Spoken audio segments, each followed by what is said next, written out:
बोलिए सच्चे दरबार की जय।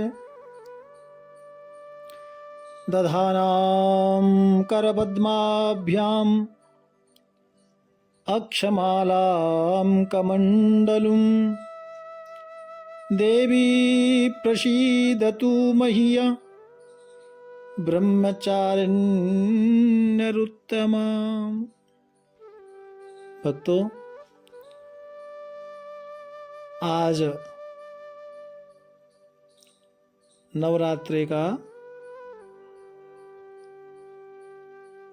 द्वितीय दिवस, यानी अब जो आप माँ की आराधना करने वाले हैं वो माँ का जो दूसरा रूप है, द्वितीय जो नवरात्रा है, द्वितीयम ब्रह्मचारिणी। प्रथमम शैलपुत्री च द्वितीयम ब्रह्मचारिणी। आपने ब्रह्मचारिणी माँ यानी द्वितीय दिन, दूसरे नवरात्रि के दिन माँ ब्रह्मचारिणी की उपासना करनी है। भक्तों, ब्रह्मचारिणी का मतलब है जो ब्रह्म का आचरण करे, जो तपस्या करे, ब्रह्म स्वरूप, जो ब्रह्म का स्वरूप है, ब्रह्म का आचरण करने वाली हैं, तपस्या करने वाली हैं, ऐसी माँ ब्रह्मचारिणी। प्यारे भक्तों, या देवी सर्वभूतेषु मां ब्रह्मचारिणी रूपेण संस्थिता नमस्तस्यै नमस्तस्यै नमस्तस्यै नमो नमः। इस मंत्र को बोल के आपको माता रानी को प्रणाम करना है। भक्तों,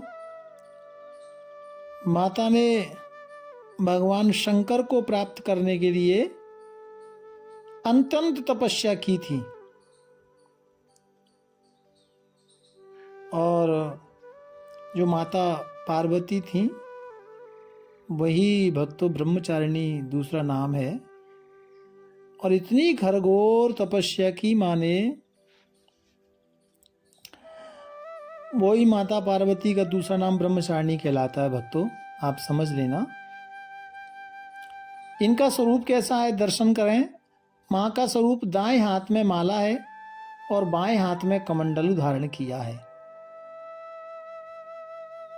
आप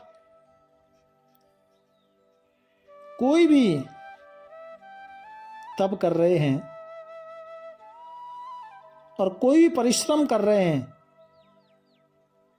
किसी परिश्रम में सफलता पाने के लिए प्रयास कर रहे हैं, तो माँ ब्रह्मचारिणी देवी की पूजा आप जरूर करें भक्तों। और जिनकी जो बेटियां हैं उनकी कुंडली में यदि कोई मंगल का ग्रह दोष है, उस दोष को समाप्त करने का, यानी उस दोष से जो समस्या आ रही है उस समस्या को समाप्त करने के लिए माता ब्रह्मचारिणी की पूजा जरूर करें। भक्तों, आपने कल श्रवण किया माँ शैलपुत्री के बारे में। और माता पार्वती जब छोटा स्वरूप था तो वो शैलपुत्री कहलाई। थोड़ा बड़ी हुई हेमावती, तपस्या हेमावती भी नाम पड़ा था भक्तों।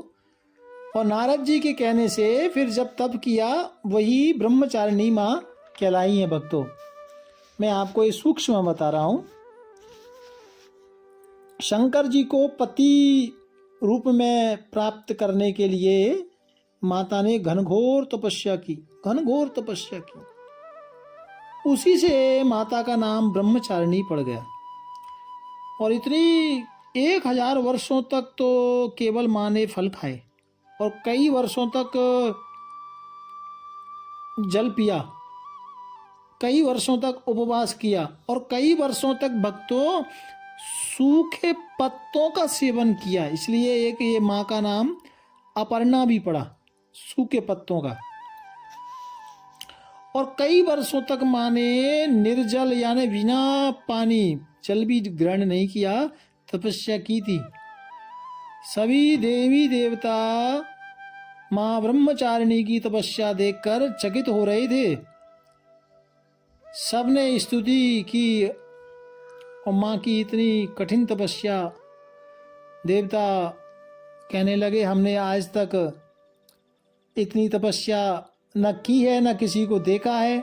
और माँ को कहा आप हम ये आपको आशीर्वाद देते हैं या ये ठाकुर से प्रार्थना करते हैं कि आपकी मनोकामना पूर्ण होगी। भगवान शिव ही आपको वरण करेंगे। ये माँ ब्रह्मचारिणी की छोटी सी कथा मैंने आपको दसी है भक्तों। तब से माँ का जो दूसरा रूप है वो ब्रह्मचारिणी कहलाता है। ये स्वादिष्ठान चक्र की मालिक हैं भक्तों।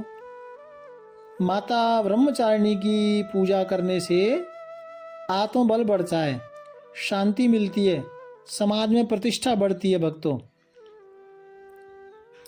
और मैं आपको बताऊं कि आपको जो भोग लगाना है माता ब्रह्मचारिणी का द्वितीय दिन, दूसरे दिन नवरात्रि को, वो शक्कर या खीर का भोग लगाएं, खासकर शक्कर का भोग लगाएं भक्तों, है ना। और सफ़ेद पुष्प या सफ़ेद चंदन का दान करें, अर्पित करें माँ को। जब आप पूजा करें तो अपने सिर के ऊपर पीला या सफ़ेद रंग का कोई रुमाल हैंकी ऊपर रखें।